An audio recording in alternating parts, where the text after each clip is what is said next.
안녕하세요. 저는 평범한 20대 후반 여자입니다. 제가 정말 억울한 일 하나 겪었어요. 지금 그 사건을 거의 해결을 했고요. 지금도 심적으로 너무 힘든 상황이지만 제 이야기를 여러분들께 들려드림으로써 저와 같은 피해를 입으신 분들에게 위안이 되고 싶고 제 이야기를 들은 여러분들께 하소연도 하고 위로도 받고 싶어서 이렇게 글로나마 제 이야기를 한번 해보려고 합니다. 이렇게 글로 제 이야기를 써서 보내본 경우가 이번이 처음이라서 많이 부족할지 모르겠지만 너른 이해를 부탁드릴게요. 저는 아주 어렸을 때부터 늘 들어오던 말이 있어요. 그 말은 독하단 말이었어요. 저는 어렸을 때부터 항상 목표가 많이 뚜렷한 아이였습니다. 하고자 하는 일은 반드시 해내었고 또 목표를 이루기 위해 많이 노력을 하는 그런 아이였어요. 공부하는 것에 대한 욕심이 조금 많은 아이였다고나 할까요? 저는 정말 앞만 보고 달려왔다고 해도 과언이 아닐 정도로 누구보다 열심히 살았다고 자부합니다. 그 결과 제가 하고자 했던 분야에서 나름 성공을 했고 좋은 기업에서 일을 하고 있어요. 여자의 몸으로 현장까지 뛰고 있어서 정말 열심히 살아가고 있습니다. 그렇게 모든 것을 떳떳하게 제 손으로 일궈냈어요. 그런데 이런 제게 어느 순간부터 이상한 일이 일어나기 시작했습니다. 저는 현장과 사무실을 오고 가며 직장 생활을 하고 있었어요. 그래서 제 직장 생활은 조금 불규칙합니다. 아무래도 업무 특성상 현장에 나가게 되면 사실 계획대로 일이 흘러가지 않는 경우가 비일비재해서 사무실에 복귀를 못하는 경우도 많이 생깁니다. 그리고 외근도 잦기도 하고요. 사무실에서 처리해야 할 일이 아예 없는 것도 아니기 때문에 불규칙적으로 사무실에 출근을 하게 되는데 그럴 때마다 제 책상에 참 별의별 물건들이 생기기 시작했어요. 처음에는 손거울이나 빗같이 생활용품이나 초콜릿이나 사탕같이 사소한 것들이었습니다. 먹거리나 일상생활에 쓰이는 소박한 물건들이 그것이었죠. 그리고 항상 작은 쪽지가 함께 놓여져 있었습니다. 연주씨, 오늘도 힘내세요. 항상 응원하고 있어요. 연주씨, 오늘 하루도 활기차게. 파이팅! 이런 응원의 글이나 안부 인사 같은 거였습니다. 처음엔 회사 내에서 제게 호감을 가지고 계신 분이 있구나 하며 별 대수롭지 않게 넘어갔습니다. 왜냐하면 저는 결혼까지 생각하고 있는 남자친구가 있었거든요. 그런데 선물의 가격과 놓여지는 쪽지의 수위가 점점 과해지기 시작했습니다. 남자친구에게 이야기라니 그런 사람에겐 관심을 주는 것조차 위험할 수 있으니 무시하라고 하길래 무시하며 지냈습니다. 그런 사람들에게 신경을 쓰는 모습을 보이는 것조차 자극이 될 수 있다는 것이 남자친구의 의견이었고 저 또한 동의하고 있는 부분이었기 때문에 똥이 더러워서 피한단 마음으로 모른 척했습니다. 당연히 그동안 받았던 물건들은 단 하나도 사용하지 않았고 먹을 것과 같이 보관이 필요한 것들은 저희 사무실에 있는 텅비실에 비치해 두었고 저는 손 하나 대지 않았습니다. 하지만 어느 날 다이아가 박힌 귀걸이가 제 핸드백에 몰래 놓은 것을 발견하고 온몸에 소름이 끼쳤고 그 옆에는 제 다리를 몰래 찍은 듯한 사진이 인화되어 함께 놓여져 있는 것을 보고 공포심이 들었습니다. 함께 동봉된 쪽지에는 저를 희롱하는 듯한 문구들이 적혀져 있었습니다. 그때부터 소름 끼치는 쪽지들이 곧잘 오기 시작했어요. 사랑한다는 말과 함께 차마 입에 담기 힘든 수위의 말들을 내뱉었죠. 결국 저는 참다 못해 남자친구와 의논을 했고 신고를 하기로 결정을 했어요. 하지만 아무런 증거가 남아있지 않았습니다. 차라리 제게 번호를 바꿔서 문자를 보내거나 그런 식으로 흔적이 조금이라도 남는 연락을 했다면 IP를 추적했을 수도 있고 어떻게든 연락의 출처를 알아냈을 것인데 전부 손편지로 보내왔고 사진 같은 것도 직접 인화를 해서 보내왔기 때문에 증거가 없었습니다. 회사 사람들에게 제가 지금 곤란한 상황인 것 같다는 사실을 알렸지만 실질적으로는 아무런 도움이 되지 않았어요. 아무도 제 책상에 그런 것들을 놓아둔 사람을 본 적이 없다고 하셨거든요. 그러던 어느 날이었습니다. 그날 현장에서 커다란 문제가 생기면서 그 비책임자였던 제가 현장으로 달려나가야 했고 거기서 정말 온 힘을 다해 문제를 해결하고 있었습니다. 그때 회사에서 제게 전화가 걸려오더군요. 전화를 받아보니 부장님이셨어요. 부장님은 지끈거린다는 듯 가라앉은 목소리로 당장 회사에 복귀하라고 얘기하셨고 저는 또 무슨 일이 터진 건가 염려되어 부랴부랴 문제를 해결하고 급히 회사에 복귀했습니다. 현장에서 입은 옷도 제대로 갈아입지 못하고 아주 급하게 말이에요. 사무실에 도착해 부르셨냐는 제 말이 채 끝맺어지기도 전에 이미 제 고개가 돌아가 있었습니다. 눈앞이 아찔해지고 얼얼하다는 생각이 드는 것과 동시에 저는 이미 패대기 쳐져서 바닥에 처박혀 있었고 덩치 있는 여자 셋이 제게 달려들어 저를 밟고 욕하고 때리고 있더군요. 영문도 모르고 그렇게 계속 맞았습니다. 부장님과 차장님이 말려주지 않으셨다면 저는 아마 더 크게 다쳤겠죠. 코에서 피가 났고 어지러웠습니다. 저는 대리님의 도움으로 병원으로 옮겨졌고 병원에 가니 뇌진탕 증세가 있었고 눈썹 밑이 찢어졌더군요. 그뿐 아니라 언제 밟혔던 것인지 알 수도 없었는데 손에 금이가 있었습니다. 전치 7주의 외상을 입었다고 의사 선생님께서 말씀해 주시더군요. 저는 영문을 모르겠더라고요. 지금 어쩌다 이렇게 된 것인지도 모르겠고 아무것도 이해할 수가 없었습니다. 그날은 병원에 입원을 했고 며칠 후 퇴원해 회사에 출근을 했고 저는 따로 면담을 해야 했습니다. 저를 패대기 치셨던 세 분의 여성분들은 타부서의 차장님의 와이프 되시는 분과 그 자매분들이셨습니다. 제게 그렇게 화를 내고 욕을 하고 폭력을 행사했던 이유는 제가 그 차장님과 불륜을 저질러서라고 하시더군요. 너무 어이가 없었고 화가 났습니다. 왜냐면 저는 불륜을 저지르지 않았거든요. 심지어 제가 불륜을 저질렀다는 상대 남자가 타부서의 차장님이란 것도 충격이었습니다. 저는 차장님과 말 한마디 섞어보지 못했었거든요. 저희 부서 부장님과 차장님과 진행된 면담에서 저는 이미 불륜을 일으킨 행실이 나쁜 여직원이 되어 있었고 제가 아무리 아니라고 말씀드려도 믿질 않는 눈치셨습니다. 제가 병원에서 치료를 받는 동안 이미 회사 내에 소문이 쫙 퍼져 있었고 저는 불륜녀가 되어 있었습니다. 그리고 그 사이 인트라넷에 익명의 글들이 쏟아지게 나오면서 허위 사실들이 유포되고 있었고 저와 타부서의 차장님이 함께 손을 잡고 모텔에 나오고 있다는 목격담들도 쏟아지고 있더군요. 그때 제 심정은 말로 표현할 수가 없었습니다. 저는 제가 일하는 분야를 사랑했고 그래서 성공하고 싶어서 20살에 대학 입학을 한 이후 단 한 번도 제대로 쉬어본 적이 없어요. 공부에 최선을 다했고 조금의 휴식기 없이 회사에 입사를 했었습니다. 남들보다 욕심이 조금 더 많은 편이고 일에 대한 애착도 강한 편이라 야근과 특근을 가리지 않고 미친 듯이 일에 매달렸고 지방에 출장을 가거나 현장을 방문하거나 모두가 꺼리는 귀찮은 것들을 제가 다 끌어안으며 더 많은 것을 보고자 했고 배우고자 했었습니다. 사랑과 애정을 가득 담았고 애사심을 잔뜩 가지고 일하는 것에 제 몸을 갈아 넣었는데 그런데 그렇게 열심히 살아온 대가가 고작 이런 오해라는 것이 너무 용서할 수가 없었습니다. 그리고 그런 저를 타부서의 차장님이 찾아오셨더군요. 제가 차장님을 보고 화가 더욱 났던 것은 첫째로 차장님께서 우리 관계가 불륜이라고 회사에서 본인 입으로 떠벌려서 기정사실화가 되었다는 점과 둘째로는 제게 공포심을 심어주어 스토킹한 진범이었단 사실이었습니다. 차장님이 저를 찾아오셨을 때 저는 사과를 하거나 죄를 고백하거나 둘 중 하나의 행동을 취하리라 믿었어요. 하지만 전혀 아니었어요. 아니, 사과는커녕 오히려 차장님께서는 제게 마음을 고백하기 시작했습니다. 처음 저희 팀에 업무상 상의할 일이 있었는데 그때 저를 보고 첫눈에 반하셨다고 했습니다.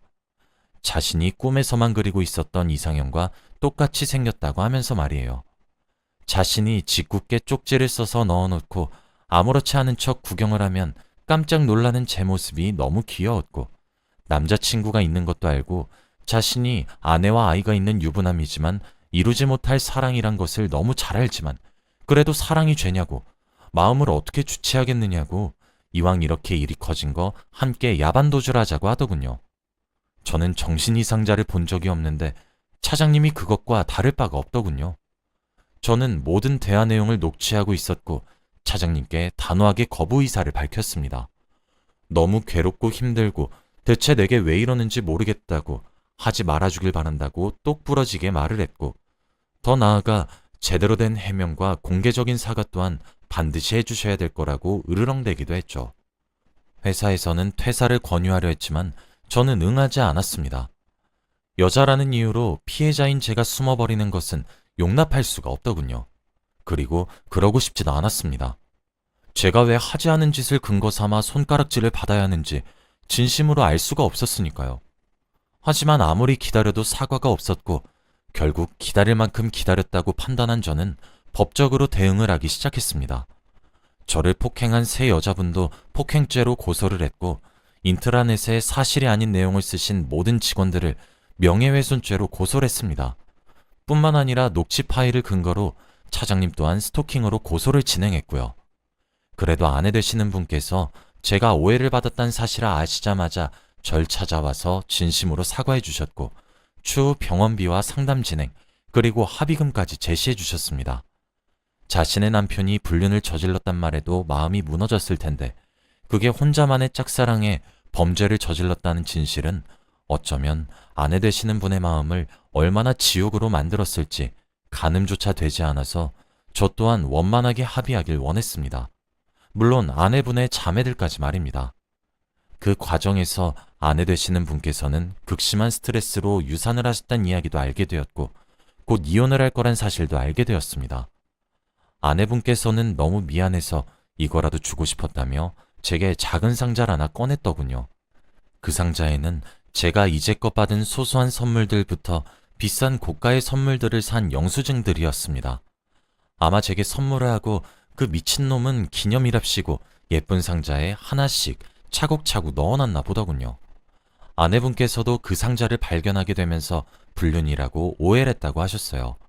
눈물을 뚝뚝 흘리시며 말씀하시는데 참 그 마음이 어떠실지 짐작조차 되지 않더군요. 다행히 제가 보관만 하고 있었던 선물들의 품목들과 전부 일치해서 제게 유리한 증거로 작용되었어요. 당연히 명예훼손 소송에서도 승소했고 저는 합의고 나발이고 처벌의 의사가 무척 강력했기에 저에 관해 헛소리를 말한 사람들 모두 꽤 큰 금액의 벌금을 내야만 했습니다. 확실히 제가 법적으로 대응을 엄하게 하기 시작하니 회사 측에서도 더 이상 이상한 헛소리가 나돌지 않더군요. 저는 모든 법적 공방 내역을 인트라넷에 글을 쓰면서 공론화시켰고 만일 이 시간 이후로 또 다른 헛소리로 제 명예가 훼손된다면 2차 법적 공방까지 불사하겠다고 암시했죠. 그쯤 했더니 회사 측에서도 제 결백을 조금 믿어주시기 시작하셨습니다. 결국 회사에서 저를 압박하다가 제가 굳건하게 버티기 시작하자 일의 원흉인 타 부서의 차장님을 그제서야 압박하기 시작했고 잦은 퇴사를 하셨습니다. 아마 꽤 큰 위자료를 물어내야겠죠. 이제 본인이 지은 죄들과 사실이 전부 낱낱이 까발려졌는데도 오히려 잘된 거라고 생각을 하는 건지 뭔지 이젠 쪽지가 아니라 개인 휴대폰 번호로 제게 문자를 보내며 집착하기 시작했습니다. 이렇게 된 김에 함께 도망가자. 나는 너만 있으면 이딴 회사 위자료 하나도 안 무섭다. 너만 날 사랑해주면 된다. 우리 사랑하는 사이였잖아. 도를 넘어서는 발언들에 정말 정신상태가 궁금해질 지경이었습니다. 제가 진짜 더 짜증이 나는 건 저와 20살 가까이 나이 차이가 난다는 점입니다. 대체 무슨 자신감으로 그런 착각을 저렇게 당당하게 하고 계신 건지 참 알 수가 없더라고요. 그 연락들도 모았더니 좋은 증거 자료가 되어서 법적 공방에 저는 한층 더 유리해졌고 그걸 근거 삼아서 접근 금지 신청까지 완벽하게 끝낼 수 있게 되었습니다. 저는 그 이후로 여자든 남자든을 떠나서 누군가 크게 소리를 지르면 제가 패대기 쳐졌던 당시가 떠올라 호흡하는 것도 곤란해질 만큼 힘들어지곤 합니다. 제가 강건한 태도를 취하며 일을 진행하니 저에 관한 오해가 사라졌다는 사실은 머리론 알고 있지만 제게 웃으면서 인사하는 다른 사람들을 보고 있으면 속으로는 날 아직 불륜녀로 알고 있는 것은 아닌가 하며 무척이나 마음이 혼란스러워지곤 합니다. 대인기피증도 생겼고 공황장애도 생겼어요. 계속 상담 치료를 병행하면서 많이 나아져가는 중이지만 여전히 많이 힘들긴 합니다. 정막이 흐르는 장소에 있으면 숨을 잘 못 쉬고 갑갑해집니다. 자꾸 누군가에게 내가 지금 무엇 하고 있고 그게 왜 정당한지에 대해서 설명을 하려고도 하고요. 잠을 잘만 자던 저였는데 불면증이 생기고 악몽을 꾸기 시작하면서 살도 미친 듯이 빠졌어요. 다이어트에는 마음고생이 답이라고 하더니 그 말이 이해가 가서 웃기면서 씁쓸하네요. 그래도 정말 거지 같은 경험을 선사해준 그 미친 사장님께 한 가지 너무 고마운 점이 있다면 제가 지금 3년째 만나고 있는 남자친구와 결혼을 조금 앞당겨서 하게 해준 점 하나가 있습니다. 소송들을 진행하는 과정에서 정말 심신이 지쳤어요. 이런 싸움을 세상을 살아가면서 누가 해봤겠고, 했다고 해도 얼마나 해봤겠습니까? 전부 다 하나같이 낯설었고 자꾸 입증해야 하는 상황들이 너무 힘들었고 무서웠습니다. 그런 제 남자친구가 그런 저를 보고 결혼하자고 하더군요. 제 남자친구도 일련의 상황들을 제가 미주알 고주알 이야기를 했었기 때문에 다 인지는 하고 있었으나 막상 소송까지 진행해야 된다는 것을 알게 되고는 제게 지켜주고 싶다고 이야기를 해주었습니다. 혼자서 내버려두고 싶지 않다고 자기가 함께 싸워주겠다고 하면서요. 정말 고마웠고 저 또한 그런 남자친구의 마음을 기쁘게 허락했습니다. 차라리 몸이 두 개여도 모자랄 정도로 바쁘게 살면 좀 나아질까 싶어서 지금은 바쁘게 살고 있어요. 마무리해야 할 소송들도 몇 개 남아있는 것도 있지만 확실히 결혼 준비를 하게 되니까 정말 눈코 뜰 새 없이 바쁘게 살게 되더군요. 며칠 전 그 미친 차장님께서 제가 결혼을 하게 되었다는 소식은 또 어디서 어떻게 알게 된 것인지 몰라도 제게 다시 한 번 더 연락을 해와서는 정말 말 같지도 않은 소리를 짓거리더군요. 날 왜 버리는 거니? 내가 다 잘못했으니 버리지만 마라. 나는 너를 위해 모든 것을 버렸고 너와 날 선택했는데 어떻게 네가 나한테 이러니? 등등의 말을 하면서 말이에요. 저는 남자친구와 결혼 준비를 하면서 벌써 살림을 미리 합쳐서 함께 지내고 있습니다. 하루는 제게 저런 절절한 메시지를 보내고도 마음이 넘치셨던 것인지 저희 집에 찾아오셨더군요. 제 남자친구는 운동을 해서 덩치가 큰 편인데 제게 다가오려고 하다가도 제 옆에 남자친구가 떡하니 버티고 서 있으니 오다가 뒤돌아서 도망을 가버리더군요.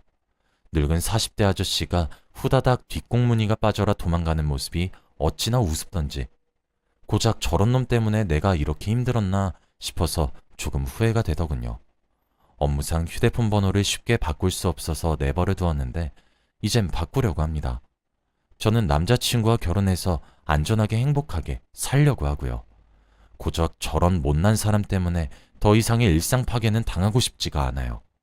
그래도 상담과 약물 치료를 병행해서 그런지 저는 점차 빠르게 나아지고 있긴 합니다. 또 이제 제 평생을 함께할 남자친구가 있어서 그런지 굉장히 많이 안정이 되었어요. 그래도 이번 일을 기회 삼아 저와 제 남자친구의 단단한 사랑을 확인하게 된 것 같아 그거 하나는 좋네요. 저는 아마 일을 다 해결하고 난 뒤 다른 지사로 발령을 받을 것 같아요. 회사 측에서도 걱정이 되셨는지 제게 다른 곳으로 발령을 받아도 괜찮다고 권유해 주시기도 했고요. 꼭 제가 버텨야만 하는 것이 아니라고 하더라고요. 감당하기 힘들다면 잠시 피하는 것도 방법일 수 있다는 남자친구의 말을 따르기로 했습니다.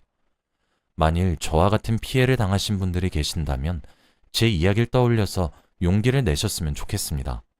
잘못한 사람은 피해자가 아니라 가해자란 사실을 항상 명심하시길 바라고요. 제 이야기는 여기까지입니다. 긴 이야기 들어주셔서 정말 감사해요. 저는 앞으로 행복해지려고 노력하려고 해요. 여러분들도 평안한 하루 보내시길 바랄게요.